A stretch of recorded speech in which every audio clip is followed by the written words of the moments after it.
A day after damaging documents shed light on years of clergy sex abuse, Milwaukee's Archbishop is speaking out in a one-on-one interview. New at 10, Archbishop Charles Listecki reveals the church is facing huge financial problems as a result of that scandal. Charles Benson is live at St. John Cathedral with more on why the Archbishop is so concerned. Charles.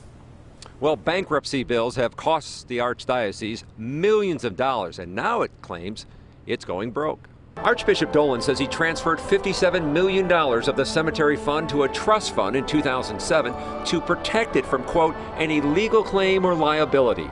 The victim survivor group SNAP accuses the church of trying to hide that money. They think it was criminal. And I think it was just due diligence.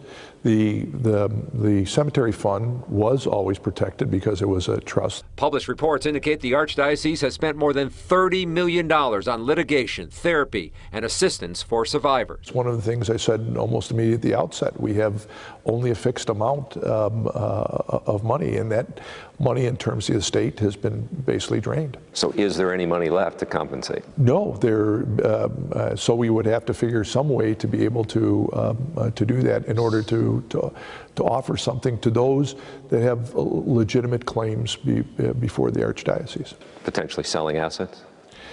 There are no assets to sell. Listecki hopes releasing the files will help purge the church of its past. The Chicago-born priest arrived in Milwaukee in 2009 as Archbishop and inherited the clergy abuse scandal. And I would say to those who are outside, we're a different church today than we were 50 years ago.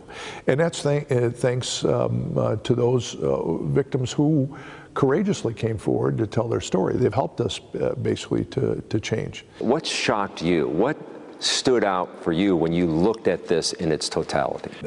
The sense for me in terms of the shock always goes to the aspect of I would never have attributed this type of action to a priest.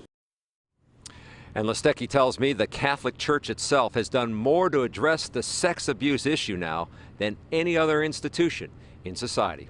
We're live in downtown Milwaukee. Charles Benson, today's TMJ4.